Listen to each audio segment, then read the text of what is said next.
We acknowledge the traditional owners of the land on which this podcast is recorded.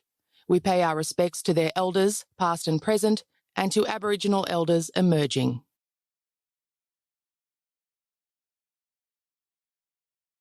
I probably shouldn't tell you this, but I'm going to.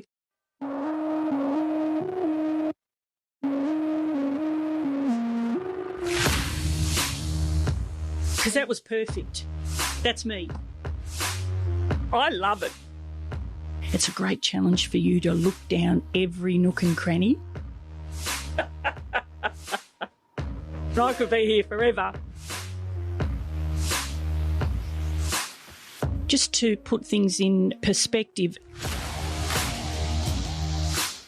and I think that's a sign of a good detective. This is the Narelle Fraser Conversations on Australian True Crime. Because women don't always have to be the subjects of true crime for all the worst reasons. And I thought I was going to get pinged there and then. The following podcast contains content of a graphic, violent nature and is not suitable for children. Did you ever come across a situation where you were investigating a cop that you knew? Oh, well, I knew most of the ones we investigated.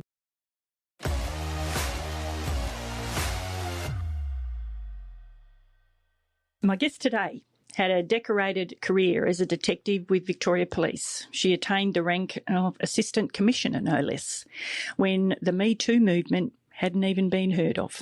She was the first female lecturer at DTS, Detective Training School. In 2004, she was awarded the Australian Police Medal in the Queen's Birthday Honours List. Prior to the appointment of Christine Nixon as Chief Commissioner, she was the most senior sworn female officer in Victoria Police and resumed that position on Christine's resignation. She's one of approximately only 500 women listed on the Victorian Honour Roll of Women. That was established in 2001 to recognise the achievements of Victorian women as part of the celebrations of Victoria's centenary of Federation. I do go on, but she's got quite a list. She was the recipient of the 2005 Most Outstanding Female Leader Award, conferred by the Australasian Council of Women Policing. She has investigated and prepared, or she did investigate and prepare, the coroner's brief in relation to Ash Wednesday, which we'll go into a bit later. She was really a female who had enormous respect in a world where respect wasn't easy to attain as a woman. She is also the reason why I became a detective. There was about a group of 8 of us, and of a Wednesday night we'd go around to Sandra's house. She'd make a quick bite, we'd have a bit of pasta or something, and then we'd have a study session. Generally it'd go for a couple of hours. It was to help us in our up-and-coming detective exams. Sandra got no pay, no accolades, no nothing. Just her knowledge that she was helping young women achieve a goal. And for that, I will be forever grateful. She retired in 2010 after a 35-year career with Victoria Police. And if you thought being an assistant commissioner was a busy job, well, life after policing is just as busy for her. She's on more boards than you can poke a stick at, and she still does an enormous amount in and for the community. Now, that is quite an intro, but I would like you to welcome my very, very dear friend, Sandra Nicholson. This has got a ring to it, but welcome to the Narelle Fraser Conversations. Thank you, Narelle. You started your career with Victoria Police in 1975. 24th of March. When I first left school, I got a Teachers College scholarship to the University of New South Wales. And I did complete the first year. And then I thought, no, this is too dangerous. I'm not doing this anymore. So I joined Victoria Police. What was dangerous about going into a schoolroom teaching 13+-year-olds? With all due respect to teachers. No, teachers have my absolute full admiration, because, trying to control a class of 13 and up students would be a nightmare. My idea of hell, to be quite honest. Well, I went to the Women Police, and that gave me lots of opportunities. The the telephone board with 200 lines. I just looked at it and I thought, oh, this will be interesting. And I apologise now for anyone I cut off that first night. Major achievement. So then I was sent out to Fitzroy Women Police, and there I met the most amazing woman, Janet Lowe. Mm-hmm. Janet was a sergeant, also an opera singer, but she was a very tall, and she just had presence. Yes. And she could walk us into some of the roughest pubs in Fitzroy, and she was treated with the utmost respect. And that was because she treated people with respect. So early on in my career, I was learning these lessons. Fitzroy in those days, would that have been? Very poor. Yep. Very poor. And some of the, as I said, some of the places that we went into were very rough, but she was always treated with the utmost respect. So from there, they asked me, and you've got to remember I came from New South Wales. So they called me. I could tell, but I wasn't going to say anything. I know. It's obvious. It's the haircut. The shape of your head. But anyway, let's move on. They asked me if I would go to Mildura. And I thought, yeah, no worries. I had no idea where Mildura was. Thought it was just a suburb of Melbourne. So I saw you coming. Obviously. So I packed up the car and expecting a drive of 30 minutes. 6 hours later, I got to Mildura. It was really the best thing that I've ever done. And that's another thing that I talk about in the lessons learned. You know, accept every opportunity that comes your way, because I actually could have said no and not gone. But so why did you say yes? Because I'd never been to Mildura, had no idea where it was, obviously. And it, you know, I like to try new things. I get bored very easily. So I went up there and, you know, they allowed me to work the van, the watch house. They put me in with the criminal investigation branch. They let me do... Which was like as a detective, and you weren't a detective, is that right? Yeah, I was working with the detectives as a detective. Yeah. I think I was there for about 12 months, and they put out a thing asking for... They wanted 12 women to start or to apply to be detectives. They were going to start a special, like a rape squad, but I don't think it was called a rape squad at the time. So I put in for it. And lo and behold, because of the examples I could give from working up there, 2 years after leaving the academy, I became a detective. Gee, that would have been, like, I took about 5 years, and I think generally 4 to 5 years was fairly normal back then. But Absolutely. For 2 years, you must have shown an enormous amount of potential. Well, I think I could actually put things in a resume that other people wouldn't have had the opportunity to do. Because you went to Mildura. Because I went to Mildura. Yeah. So if I hadn't gone to Mildura, I would never have become a detective. It's a magnificent place, Mildura. And, you know, you were very self-sufficient. If things were going pear-shaped, you couldn't call on too many more people. You know, you had to sort the situation out yourself. Self-sufficiency is, you know, a big thing up there. Yep. I remember one guy, because they used to have the consorting laws back then. Yeah, you might have to explain that. Well, the consorting laws were that if you found a known criminal consorting with other known criminals, you could actually put in this consorting report, and after a certain number of consorting reports, they got a free holiday back in Pentridge. Anyway, this bloke said to me one day, he said, every time you see me, you consort me. And I said, well, that's because every time I see you, you're with another criminal. And he said, well, you know, how am I going to know when I've consorted enough? And I said, you don't have to know, I'll tell you. So he was very grateful for that. But it stopped his behaviour. He did get the message and stopped consorting with his that brings back criminal companions, in my view anyway. That's really all I cared about, as long as he wasn't doing it. But, you know, those consorting reports were really good back then. Gave you great information. Well, it did, and we were able to link him and a couple of the people he consorted with, and I had taken the consorting report to this whole list of burglaries that had occurred, and he was silly enough to keep the stuff in his garage. Yeah, there's a few of them around, silly enough to keep stuff. Yeah. So You know, they served their purpose back then.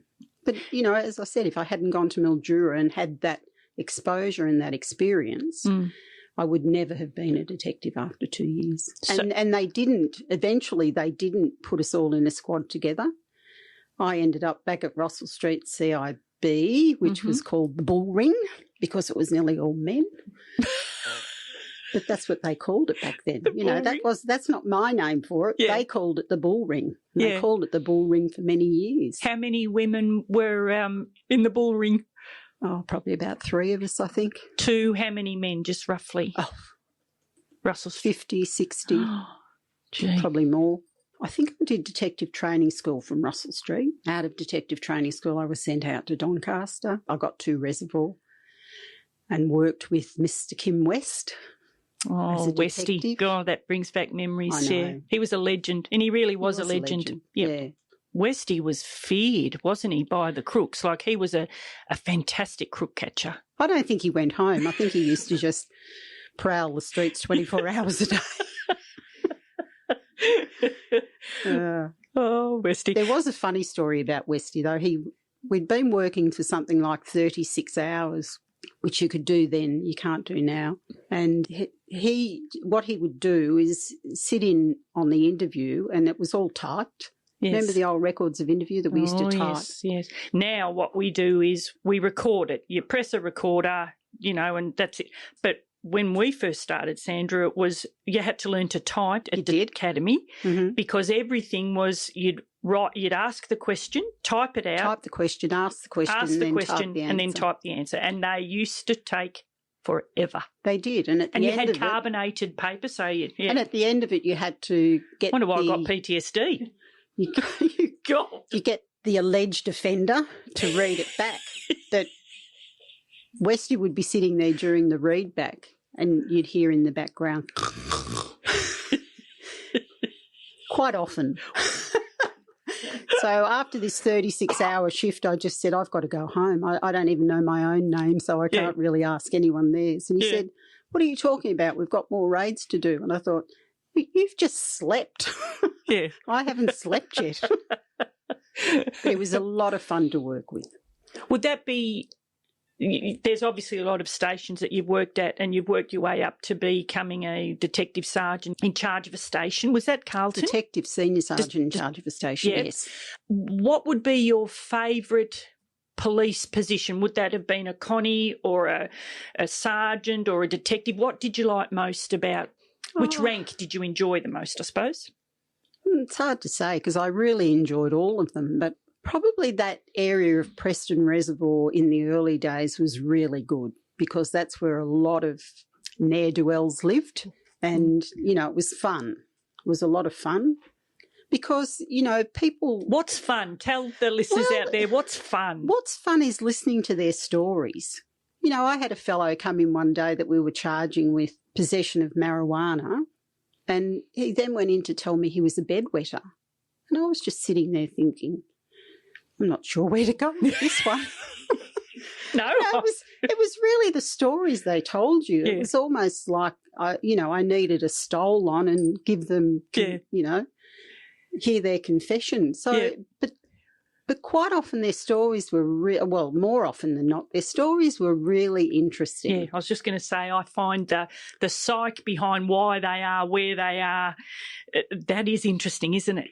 It is interesting. Their life. And, you know, you grow up in a particular family with particular values and you think everyone's the same.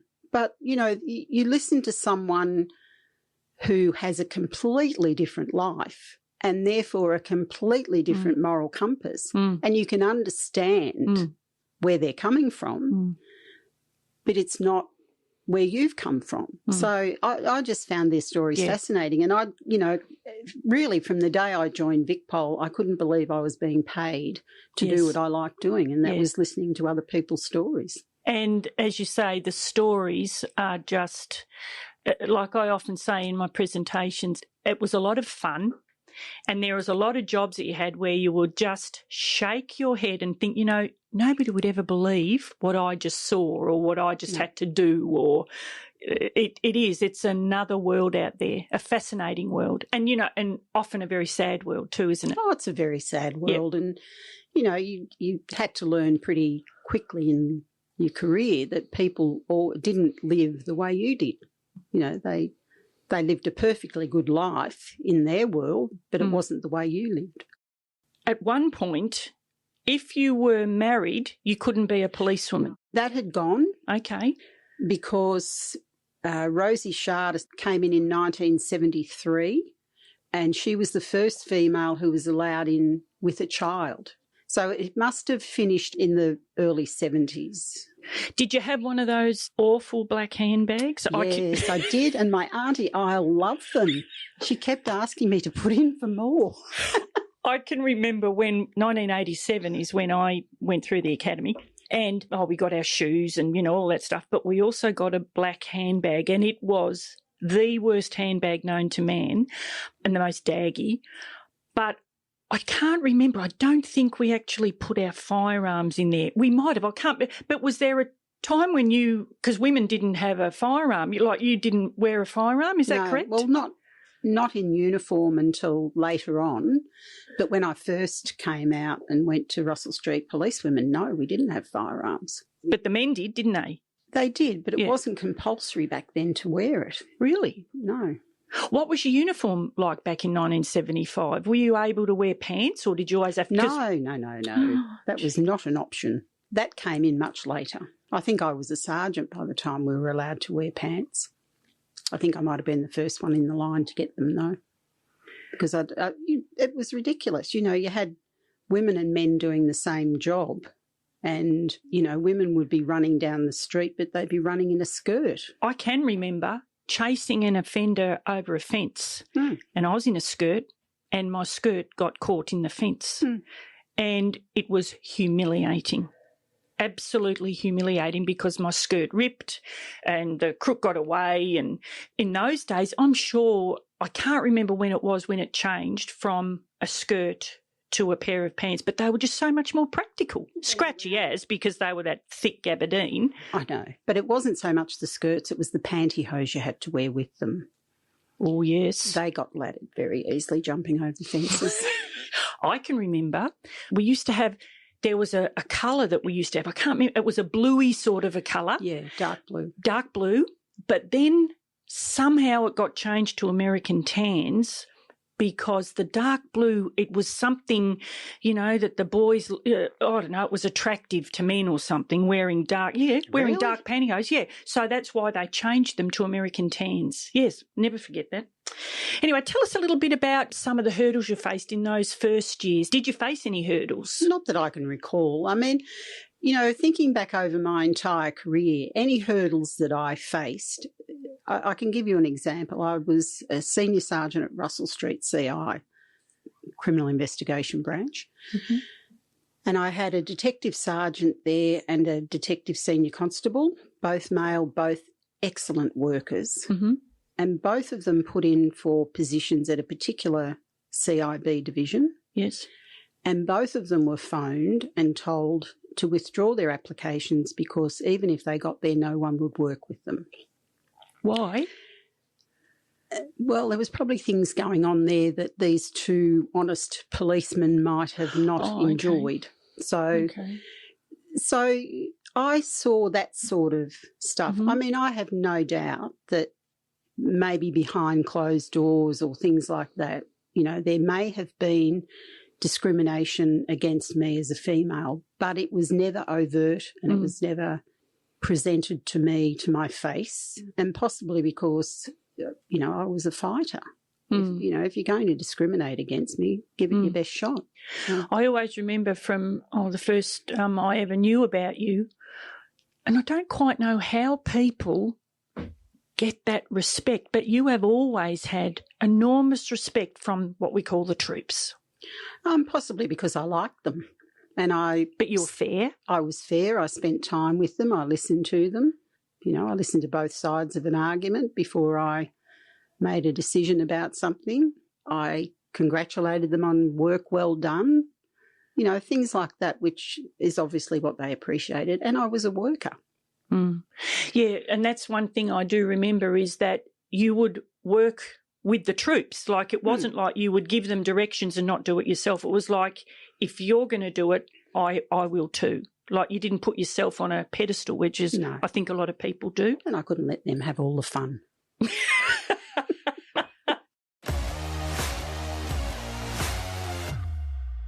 Thank you to the following patrons: Alison, Ginny Hall, Jodie Deeth, Laura Bray, Amy O, and Mark Offmalovia. Emily and I are currently producing a regular video series for our patrons in which we recommend true crime documentaries, books, podcasts, and whatever else we can think of that is entertaining in isolation. My pick for this week, by the way, is the brand new podcast that we foreshadowed some months ago. It's called Who Killed Leanne Holland? We'll have an interview with the producer of that podcast for our patrons in coming weeks. He's also the man behind Beanham Valley Road. You've heard from him before, Jamie Pultz. You can become a patron by going to patreon.com/AustTrueCrimePod. Coming up on the Narelle Fraser Conversations on Australian True Crime, retired Victoria Police Assistant Commissioner Sandra Nicholson talks about her 8 years as 2IC to Police Commissioner Christine Nixon, whose tenure was always controversial. She was Australia's first female police chief. She was promoted to the job during the Melbourne Underworld War. What we now know was the period during which lawyer Nicola Gobbo was a registered informant against her own clients, and may yet see some major convictions from the period overturned. The identity of the most senior member of Victoria Police to know of Gobbo's informing is a hotly contested question. Nixon strongly denies it was her.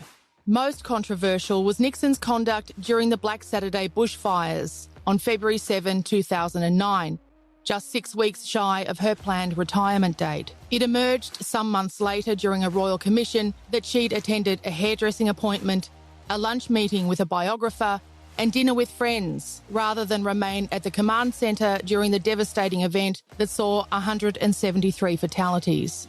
But first, to Sandra's time in another tough role, and a department you may remember hearing a bit about during our recent series on disgraced former drug squad detective Paul Dale.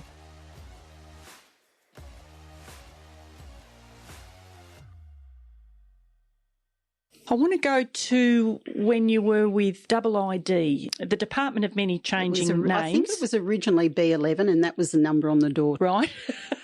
And when I was there, it was the Ethical Standards Department. So it had gone from IID. Okay, which was Internal Investigations Department. And then it became the Ethical Standards Ethical Standards. And now it's got a new name. And I'd have to say, from my point of view, being one of the troops, this is terrible, but you would have heard it before, that we used to call ID, B11, ethical standards, whatever you want to call it, it used to be called the filth. That's what we used to call it. It was a very unpopular job because really and isolating, because really what you were doing, you were investigating crooked cops. Would that be a correct assumption? Absolutely, yes. Yeah. And it was a black mark against your name if you'd worked there. Because I can remember a friend of mine worked there, and he used to walk through the door of any police station and police would actually turn their back. They wouldn't talk to them. They wouldn't welcome them to the station. They wouldn't have a coffee. They were treated like lepers. How did you deal with that? I think by the time I got there, it probably wasn't as bad as that, because one of the big investigations that I was part of, and the area that I had under my supervision when I was there was the surveillance unit, the tech unit and the intel unit. Is this all for crooked cops? Yeah. Okay, right. Yep. Isn't it, sorry, just to interrupt, I find it, scary is the wrong word, but incredible to think, and I still do, that we need a separate, not just we, police all over the world, they need a separate department to investigate crooked cops. It just doesn't seem right. But if you're going to select people from the community, you're going to get the whole scope of what the people who are in the community. And there are some not very nice people in the community. So some of those people either target coming into Victoria Police, or in Victoria Police, they're influenced to take the wrong path. So they're vulnerable, sort of. They're vulnerable, but quite often it starts out as just a minor thing, you know, similar to, and this is probably not the right example, but it's similar to someone who doesn't swipe on with their MyKey card. You know, you might that's have a heinous offence, Sandra. You might have a particular opinion of that, but you know, it starts out with small things, something minor, and then before you know it, you're being compromised, and then you're becoming involved in bigger and bigger and bigger things. And you know, we dealt with the same people over and over and over again. It was the same group of people. It was a particular workplace. You know, it was probably 5% of the Victoria Police population that we dealt with. That's still a lot though, isn't it? It's still a lot, but you have to remember that 95% came to work every day, did the very best that they could and went home. So, you know, 5% is what we dealt with. And I remember the case we were involved in my troops were involved in, was the big drug squad case. Oh, wow.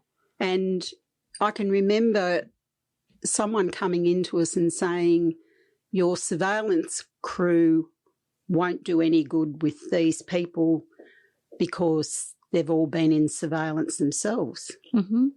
Well, don't give us a challenge because we'll rise to it.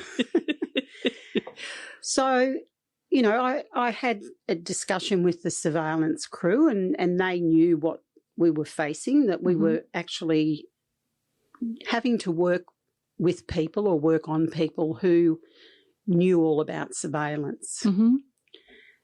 And I won't say how it was done, but it was done brilliantly, and the person was arrested without any knowledge that we were no more than about 3 feet away from that person. Right.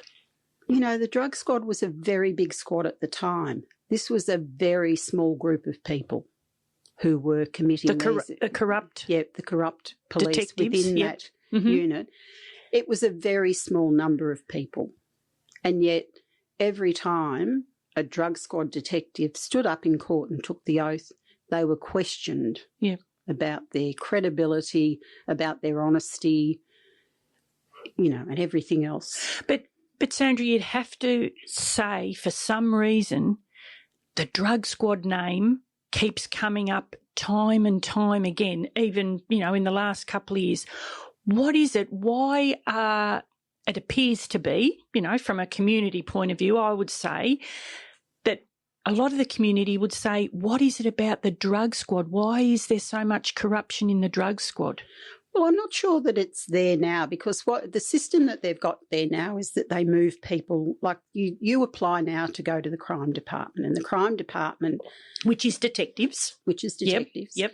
So the crime department then decides where you go. So I think maybe when you applied for the crime department, you applied for a particular squad. I did. Now, my understanding now is you apply for a position in the crime department, and the crime department decides where you go, and... you know, you can be moved around as well. So you actually belong to the crime department. Okay, so you couldn't actually put in an application form to say, I want to go to the drug squad, I want to go to the arson squad. You put in an application for the crime squad under the crime squad umbrella. Yep. Well, that makes sense to me, so that you're not getting people that want to, you know, say get into the drug squad. Do you think a lot of it's to do with there's money? Well, I think it's their exposure, yes, and maybe they don't think it through either, because it's their exposure to people who are involved in the drug industry. And don't forget, they're involved in the higher level stuff. They're not involved in the street stuff. Yep. So they're looking at these people, looking at what they've got, you know, the houses, the cars, the jewellery, etc. Mainly the lifestyle, people who appear to be getting away with it. Yes. And, you know, it may wear them down eventually. If you've got that little maybe chink of vulnerability, and you get into the drug squad and you see that they're there is money, mate. Look, I don't know, you might be desperate for money. You might be on the brink of, financial collapse or something. I don't know, having separated from your partner or something and you need the money. I don't know. Is that a possibility that you go there? Well, it could be, but not now, mate. No, back then. Yeah, maybe back then. Or the, the particular bosses might target people to come there. Yeah. Because they know that they can influence them to do particular things. So it's not necessarily the member. It might be a member who has shown some propensity to break the rules. And the boss, this is back then, not now. The boss back then might have thought, there's a good person to bring on the team because they'll look the other way or join in. Did you ever come across a situation where you were investigating a cop that you knew? And if you did, how did you deal with that?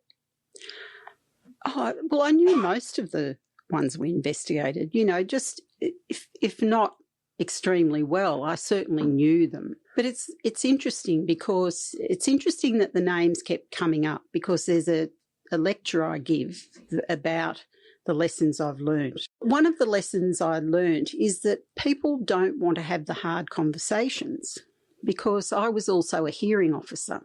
Which is? A hearing officer is a police officer at my time, assistant commissioner level, who determines serious cases of misconduct. Okay, yep. So they're not matters that could go before the court, but they're serious misconduct within Victoria Police. And you would think that, well, one of the things that I kept hearing was, I'm glad you terminated that member because, he's always been a problem. We always knew he was crooked, blah, blah, blah. So you'd say, all right, well, give me his professional development file.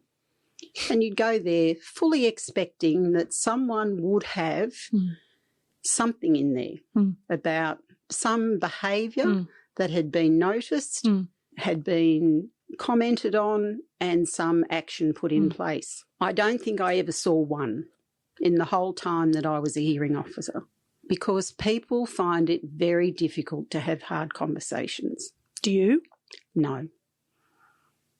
Absolutely not, because you're not doing anyone any favours. First of all, you're not doing the community a favour, and that's why we're there. That's who pays us to be there and to do the job. Yep. But the other thing is sometimes the member doesn't realise that what they're doing is not the right thing. So really? Absolutely. Yes. Can you give me any? I'm not saying. I mean, if they're committing crime, then they definitely know.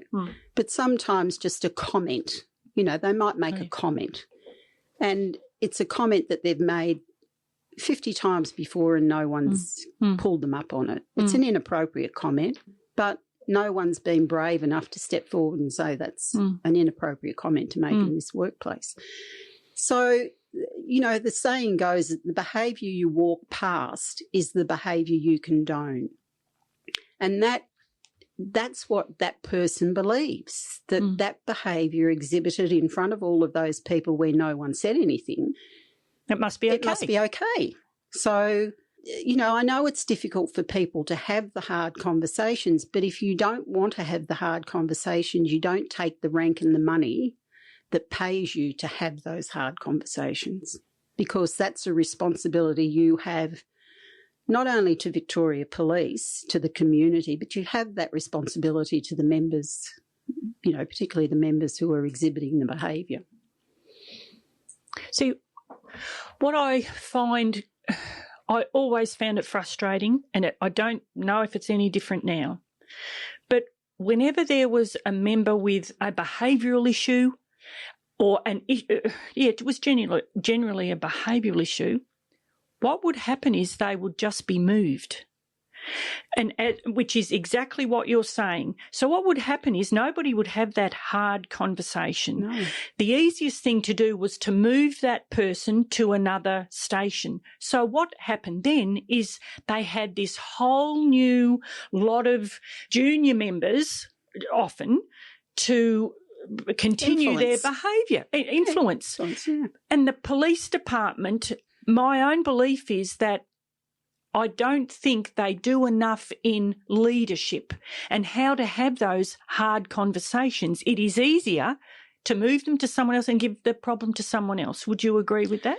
Well, I think that's what did happen. I'm not sure that it happens now because there's I'd hope not. Well,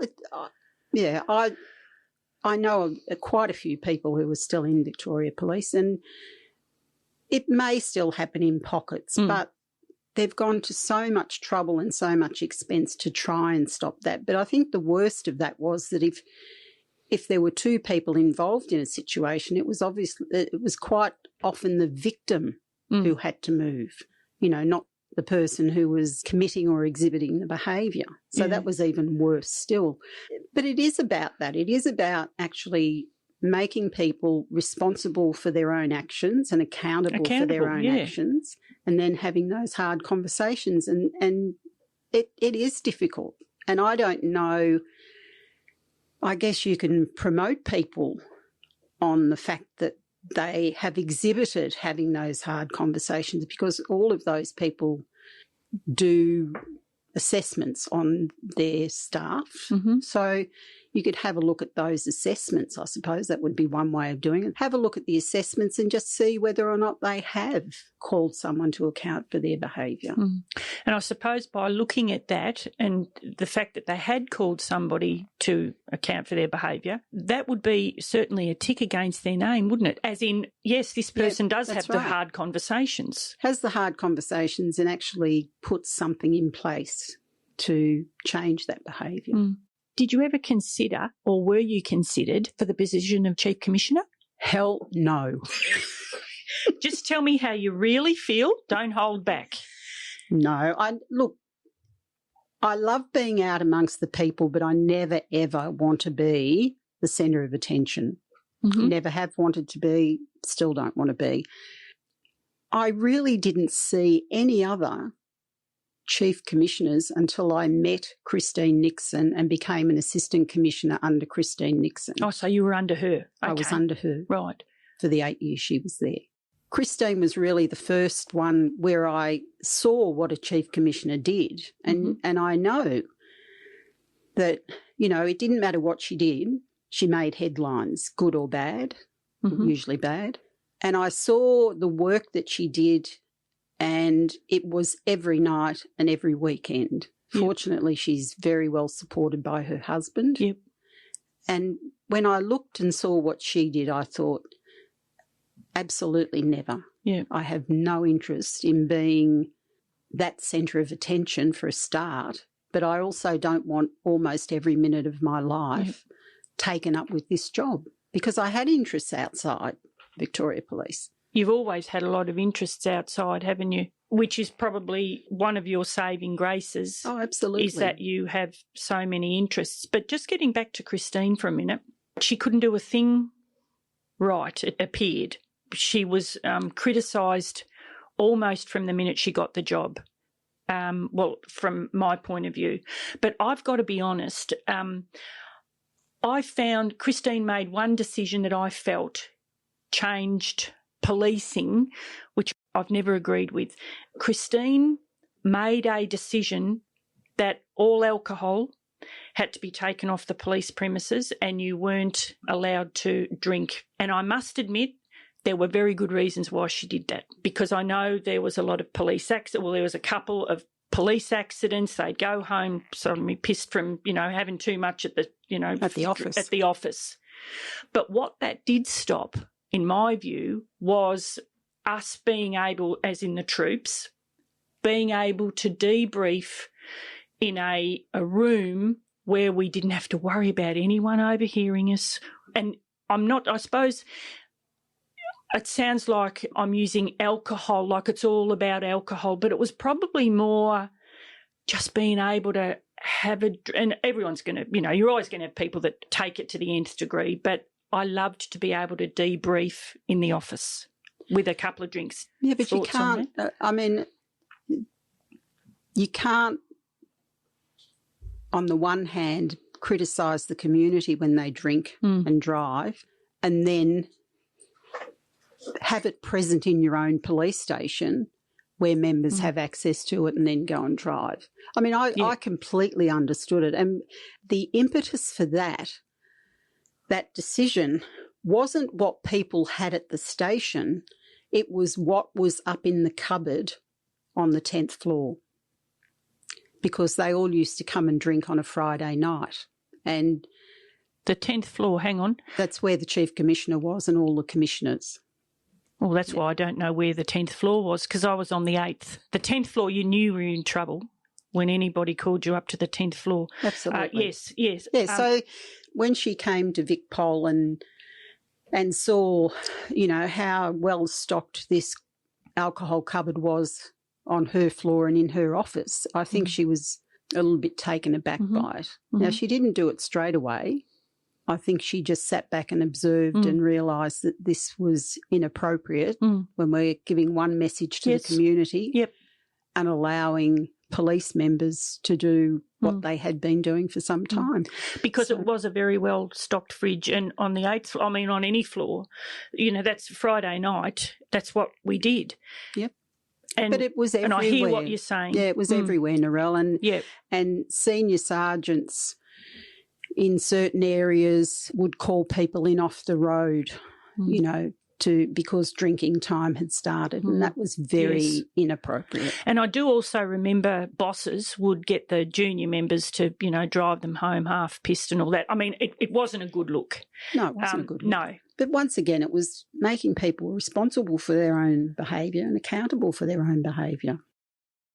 So you now give lectures on leadership. Can you give us a bit of an insight about what you've learned about leadership? The main thing about leading is visibility. You know, you have to have visibility and you have to have credibility. You can't lead from the back. I remember well the day that the Labor Party was ousted in November 1975, because while I was at the front, our leader was back at Russell Street. And I thought then, I'm standing here getting pelted with stones and whatever, and you're nowhere to be seen. He came down when all the action was over. Jolly decent. Yeah, thanks for that. You know, that was a valuable lesson to me. If you're going to be a leader, be seen. And also you've got to have credibility. You can't ask people to do something that you wouldn't do yourself for a start, but also something you know nothing about that someone else in your team may know all about. That's why I say, when I was an assistant commissioner and had to do strategic budgets, if Christine had ever seen my bank account, she wouldn't have put me in charge of all the money she did, I can tell you now. But I had very good people around me who knew all about budgeting. And, you know, instead of just spending the money, I'd go to them and say, can I buy this? And they'd go, no. Yeah. Yeah, so you surrounded yourself by good people as well. Good people who knew what they were doing. We both know Lorraine Blackwell very well. Sensational woman. Yes. Lorraine was, for listeners, Lorraine was my boss, one of my first ever bosses. And one of the many things that I loved about Lorraine was that she didn't pretend to know everything. No. She was in a very high position, a senior sergeant, and I went there wanting to learn to be a detective. And I'd had a fair bit of experience by this stage, and I always remember her saying, Narelle, I don't know much about crime investigation. You're probably going to teach me something, but what I do know about is people management. And what I would find is that if I didn't know something, I'd go to Lorraine and I'd say, oh, Lorraine, I don't know what to do here. And she said, look, I don't either, but let's go and look it up. So she wouldn't pretend to know something. No. She would, it was like a real connectedness, because you'd think, my God, she's a senior sergeant and I'm expecting, I think I should know, but if a senior sergeant doesn't, maybe I'm not so bad after all. You know, you didn't feel so sort of dumb, but she was fantastic in that sense that she would say, I don't know, but let's go and find out together. Yeah. I loved that. And that's what you're saying. Yeah. Sandra? Yes, Narelle. It's been an absolute pleasure. Would you come back? Of course I would, just to see you. Thank you very much, Sandra. That's okay.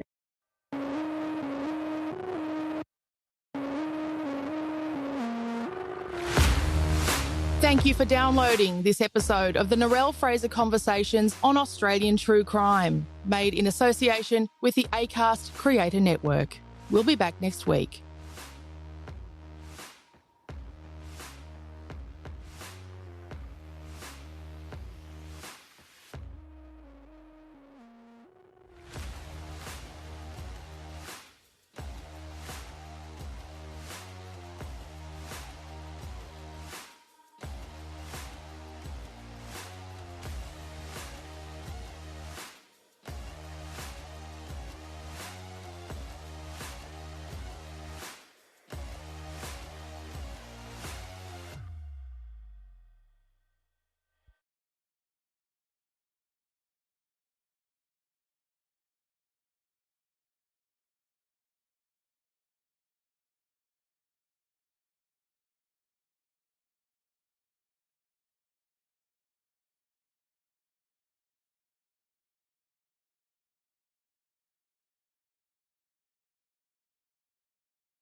Juggling running your own business from home, looking after the kids, and paying overseas suppliers? Maybe it's time to talk to an OF expert like Ryan. You could save thousands on international payments. Small things can make a big difference to your business, like being able to call an OF expert anytime, day or night. Get an OF expert like Ryan working for you. ofx.com/save. Consider the PDS.